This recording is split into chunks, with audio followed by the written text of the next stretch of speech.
Hello dear students, मैं PK Vidyarthi, lecturer civil engineering RBS polytechnic Agra. मैं आज आपको चेन सर्वे का नेक्स्ट टॉपिक 4th सेम मैं डिटेल सिलेबस के अंतर्गत इंस्ट्रूमेंट्स में chain, ranging rod and offset rod ये मैं आपको बता चुका था। इंस्ट्रूमेंट में और जो चेन सर्वे में इंस्ट्रूमेंट इस्तेमाल होते हैं वो है, एक इंस्ट्रूमेंट होता है जिसको हम लोग कहते हैं एरोज। एरो एक स्टील की 5 mm स्टील लोहे की बार होती है जिसको इस शेप में होता है। ये 30 सेंटीमीटर टू 40 सेंटीमीटर ऊंची होती है और 20 सेंटीमीटर ये इसका सेंटर डाया होता है और 15 सेंटीमीटर टू 20 सेंटीमीटर ये एरो होता है। इस एरो का जो काम है इंस्ट्रूमेंट चेन सर्वे में, वो जो स्टेशन पॉइंट ए और स्टेशन पॉइंट बी के बीच में जब हम किसी चेन लाइन को स्थापित करते हैं तो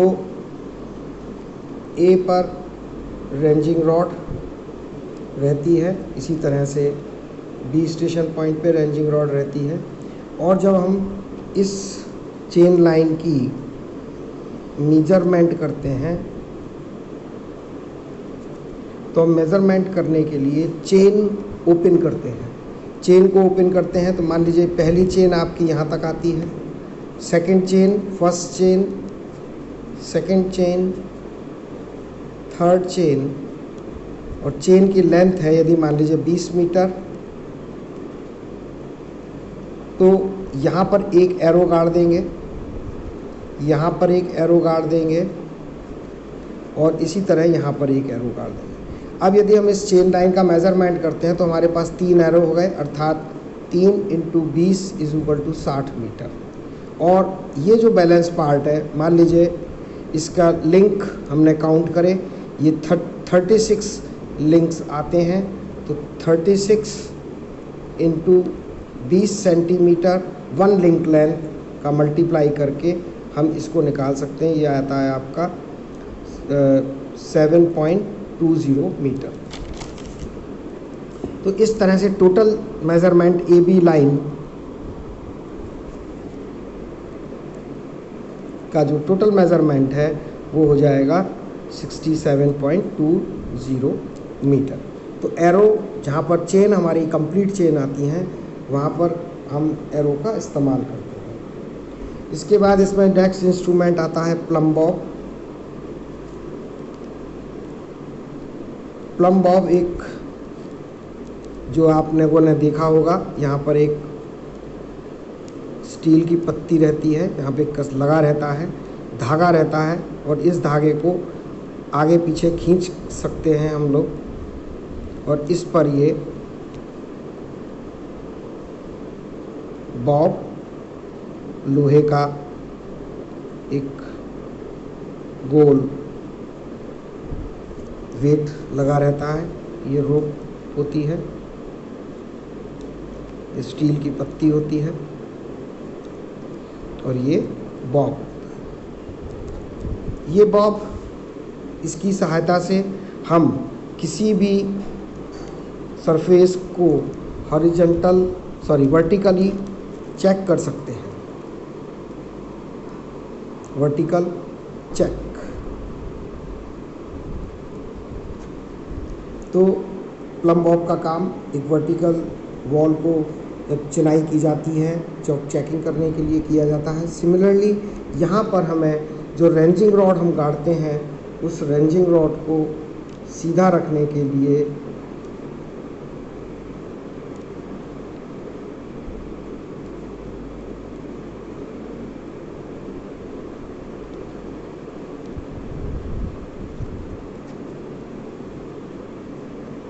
प्लम बॉब का इस्तेमाल हम लोग करते हैं। इसके साथ साथ इसमें एक दो इंस्ट्रूमेंट और आते हैं, वुडन मैलेट,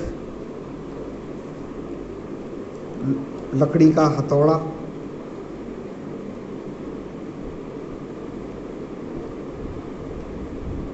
वो इस तरीके का होता है लकड़ी का हथौड़ा। ये जो एक पैग होता है, पैग लकड़ी का जो पैग होता है, खूंटा, उस खूंटे को गाड़ने के लिए स्टेशन पॉइंट पर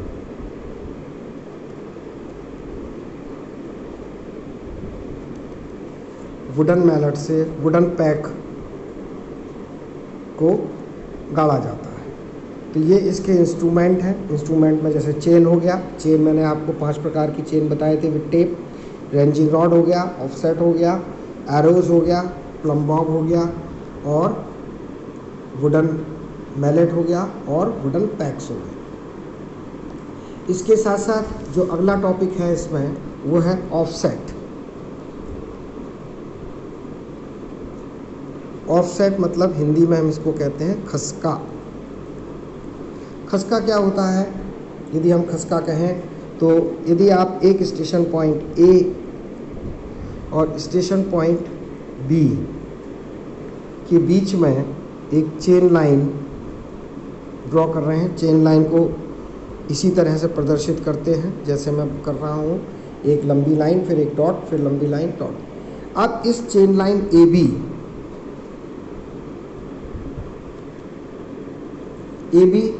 चेन लाइन पर यदि कोई ऑब्जेक्ट है, मान लीजिए यहाँ पर एक कोई ऑब्जेक्ट है और वो है आपका टेलीफोन पोल।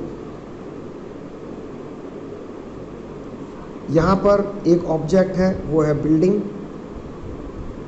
इधर एक ऑब्जेक्ट है वो है मान लीजिए कोई एक बहुत बड़ा पेड़। ये ऑब्जेक्ट है किसके along? A B chain line के अलाउंग। तो अब इस ए बी चेन लाइन के अलाउंग हम इसको मार्क करेंगे कि इस ए से बी की तरफ चलने पर ये इसका एक डिस्टेंस है मान लीजिए x, और इस डिस्टेंस से ये कितनी दूरी पर है मान लीजिए y। तो यदि हम चेन लाइन ए बी पर x मीटर दूरी चले और y मीटर ये परपेंडिकुलर 90 डिग्री पर। सिमिलरली यदि हम यहाँ देखते हैं तो यहाँ पर ये मान लीजिए हम यहाँ तक चले a मीटर और इसकी बिल्डिंग का एक कॉर्नर ये b मीटर, फिर ये दूसरा जो बिल्डिंग का कॉर्नर मान लीजिए यहाँ तक हम चलते हैं। अब हम ये डिस्टेंस के इधर से आ गए तो हम इस b से भी ले सकते हैं। b से मान लीजिए दूरी है आपका p और ये परपेंडिकुलर डिस्टेंस है q। तो p दूरी पर q पर ये बिल्डिंग का एक कॉर्नर है, a से a डिस्टेंस पर a से a डिस्टेंस पर b पर ये दूसरा कॉर्नर है। तो एक बिल्डिंग हम डिमार्क कर सकते हैं। तो ये जो डिमार्केशन हम कर रहे हैं अर्थात किसी ऑब्जेक्ट को ऑब्जेक्ट फाइंड आउट, पहचानना या ऑब्जेक्ट बनाना,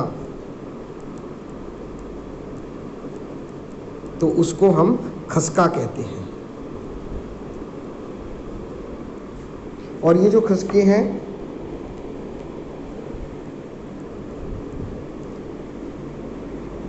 ये दो तरह के होते हैं।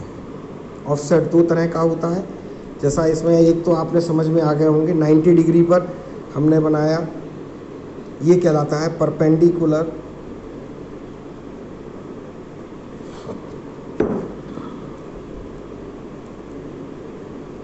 ऑफसेट। सिमिलरली एक ऑफसेट और होता है जिसे हम लोग कहते हैं इंक्लाइंड ऑफसेट। इंक्लाइंड ऑफसेट का मतलब ये है कि जैसे A B station line, A B station point के बीच में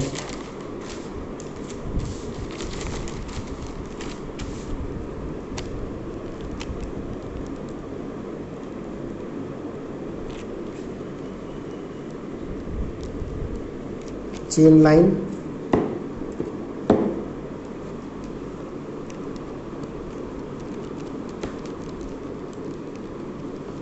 ए बी है और इसमें यहाँ पर कोई एक फर्ज कीजिए इलेक्ट्रिक पोल है और इसका हमें ऑफसेट लेना है और इसके जो परपेंडिकुलर वाली पोजीशन पर यहाँ पर हम इसको नहीं ले सकते क्योंकि यहाँ पर कोई झाड़ी आ गई है, हैज है। अब क्या करना होगा कि हम एक ऑफसेट यहाँ से लें और ये एक एंगल बनाता हुआ हो, चाहे वो एंगल इधर से मेज़र किया जाए चाहे वो एंगल यहाँ से मेज़र किया जाए। मान लीजिए एंगल आपका आता है 120 डिग्री का और ये डिस्टेंस है आपका x और ये डिस्टेंस है आपका y। तो आप ये कह सकते हैं कि ये जो ऑफसेट है ये ऑफसेट इंक्लाइंड ऑफसेट कहलाएगा, अर्थात 90 डिग्री के अलावा किसी भी अन्य ऑब्जेक्ट को 90 डिग्री के अलावा किसी अन्य ऑब्जेक्ट को किसी अन्य एंगल पर मार्क करना या चिन्हित करने को, प्रक्रिया को, ऑब्जेक्ट को चिन्हित करने को 90 डिग्री के अतिरिक्त ये सभी जो ऑब्जेक्ट हैं फाइंड आउट किए जाते हैं तो वो कहलाते हैं इंक्लाइन ऑफसेट। दो तरह के ऑफसेट हो गए आपके, एक परपेंडिकुलर ऑफसेट और एक इंक्लाइन ऑफसेट। अब इनको जो परपेंडिकुलर ऑफसेट है इसको ड्रॉ करने का एक बहुत सिंपल तरीका है।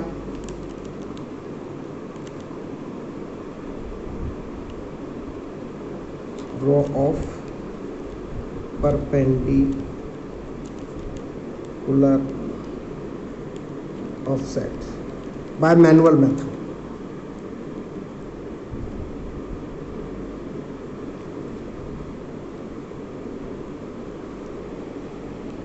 मैनुअल मेथड में क्या होता है, इस ऑफसेट को ड्रॉ, परपेंडिकुलर ऑफसेट को ड्रॉ करने के लिए क्या करते हैं हम, स्टेशन पॉइंट ए बी और मान लीजिए यहाँ पर है कोई इलेक्ट्रिक पोल, ये आपकी चेन लाइन। अब क्या करना होगा कि यहाँ से इतनी दूरी तक का कोई एक ये रूट है, सॉरी, इसको इस पॉइंट तक एक टेप ले लीजिए या धागा ले लीजिए या कोई रस्सी ले लीजिए, इतनी बड़ी हो, इतनी इसकी लेंथ यहाँ से यहाँ तक की हो और उसको ले करके इस पर हम मूव कराएंगे तो वो दो जगह कट करेगी, एक यहाँ और एक यहाँ। धीरे धीरे हम इसको और शॉर्ट करेंगे तो एक पॉइंट ऐसा आएगा कि ये पॉइंट जो है एक तरीके से ये मानिए ये सर्किल है और सर्किल पे ये टेंजेंट है, स्पर्शा टेंजेंट, और सेंटर पे ये 90 डिग्री बनता है। उसी प्रक्रिया को हम यहाँ पर करते हैं, ये चाप बनाते हैं, चाप को और छोटा करते हैं और छोटा करते हैं। एक पॉइंट ऐसा आता है जब ये इसका tangent A B chain line एक टेंजेंट बनने लगती है तो ये जो ऑफसेट है ये 90 डिग्री ऑफसेट बन जाता है। ये एक मैनुअल मेथड है। बाकी इसके अलग से और इंस्ट्रूमेंट्स हैं जिसमें एक आता है ओपन क्रॉस स्टाफ।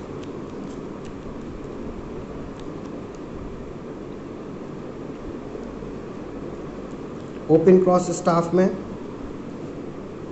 4 भुजाएं होती हैं।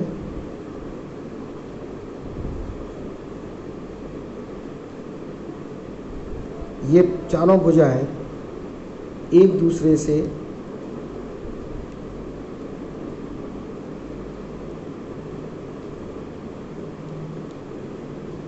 नाइन्टी डिग्री पर होती है, इस तरह से। ये कहलाता है ओपन क्रॉस स्टाफ।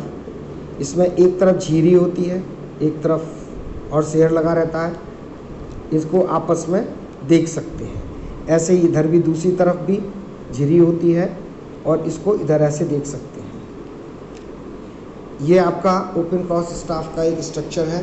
तो ये जो एंगल यहाँ बनता है ये 90 डिग्री एंगल बनता है, ये कहलाता है open cross staff.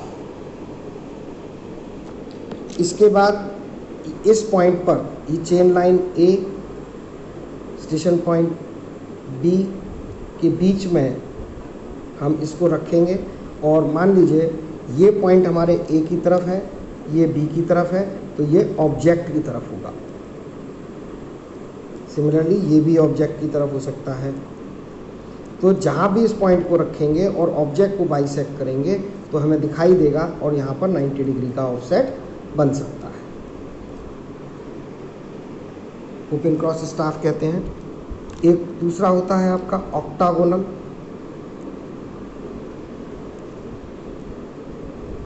Cross staff,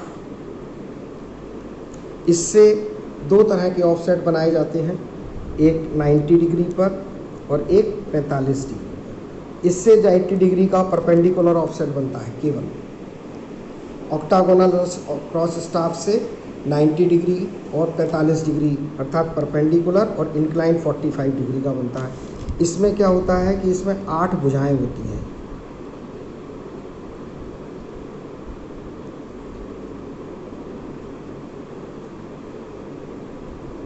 इस तरह से, और ये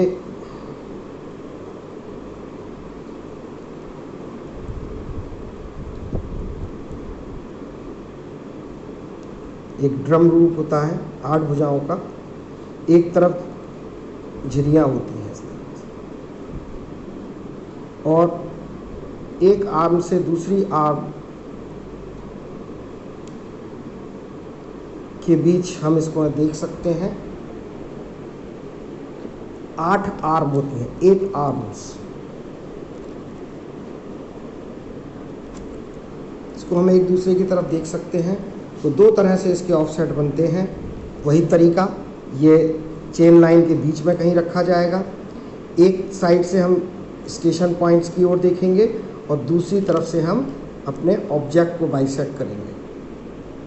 तो इस पॉइंट पर ये परपेंडिकुलर ऑफसेट और इंक्लाइंड ऑफसेट बन सकते हैं।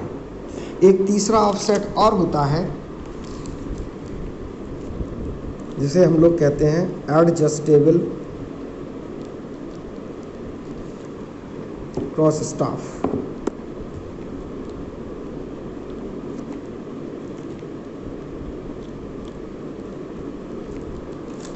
ये तीनों ही इंस्ट्रूमेंट ऑफसेट लेने के लिए ड्रॉ किए जाते हैं। ये मैनुअल मेथड है, ये इंस्ट्रूमेंट की सहायता से इंस्ट्रूमेंटल मेथड, जिसमें open cross staff, octagonal cross staff, और ये तीसरा है आपका एडजस्टेबल क्रॉस स्टाफ। ये एक सर्कुलर ड्रम के रूप में होता है।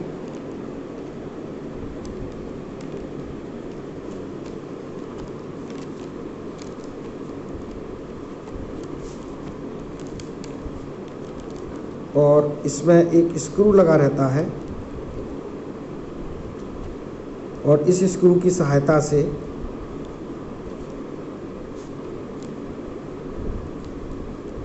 हम किसी भी एंगल पे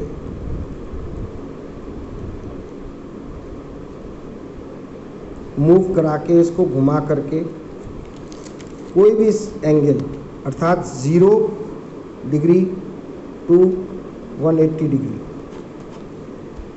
एक तरफ और 180 डिग्री टू 360 डिग्री, किसी भी एंगल पर हम इसको इंक्लाइंड ऑफसेट बना सकते हैं। इसके जो क्लियर जो डायग्राम है वो बुक्स में है, वो मैं आपको दिखाता हूँ। ये देखिए, ये ऑफसेट रॉड है, इसमें ऊपर ग्रुप बना हुआ है। ये रेंजिंग रॉड है, ये आपका एरो है, ये टेप और चेन में टैग एंड टैलीज,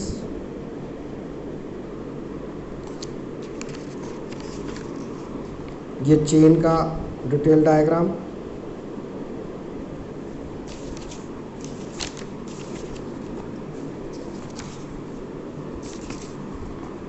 अब आ जाइए ऑफसेट में। ऑफसेट में ये देखिए, ये open cross staff, octagonal cross staff और एडजस्टेबल क्रॉस स्टाफ। इसे ऑक्टागोनल को फ्रेंच क्रॉस स्टाफ भी कहते हैं।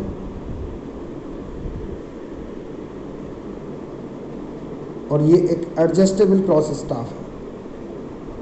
एडजस्टेबल क्रॉस स्टाफ, फ्रेंच और ऑक्टागोनल क्रॉस स्टाफ और open cross staff. Metal cross staff भी कह सकते हैं। इसमें ओनली 90 डिग्री का ऑफसेट बनता है, इसमें 90 डिग्री और 45 डिग्री का, और इसमें एनी एंगल 0 to 180 डिग्री, किसी भी एंगल पर किसी भी डायरेक्शन में इसको मूव करा के हम लोग एंगल बना सकते हैं। तो ये ऑफसेट बनाने के 3 इंस्ट्रूमेंट हैं। आज हम अपना लेक्चर यहीं पर ही समाप्त करते हैं। इन सभी के डायग्राम और इन सभी की डिटेल्ड इन्फॉर्मेशन आप लोग अपने असाइनमेंट में तैयार कर लीजिए। आज जो मैंने आपको टॉपिक कराया है उसमें एक तो आपको इंस्ट्रूमेंट बताया arrow, plumb bob, mallet, peg, offset, inclined, perpendicular, perpendicular offset बनाने का तरीका, इंक्लाइंड ऑफसेट बनाने का तरीका,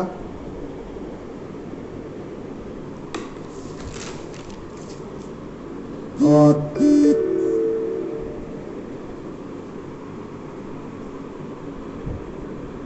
open cross staff, octagonal French cross staff और एडजस्टेबल क्रॉस स्टाफ। इसकी डिटेल डायग्राम और इसकी डिटेल इंफॉर्मेशन आप लोग बुक्स में से और जो मैंने समझाया है उससे एक असाइनमेंट तैयार कर लीजिए, और जब कॉलेज आएंगे तब हम इसको पूरा करेंगे। बाकी इसके आगे के और टॉपिक मैं स्टेप बाय स्टेप लेता रहूँगा और आपको कंप्लीट कराता रहूँगा। Thank you.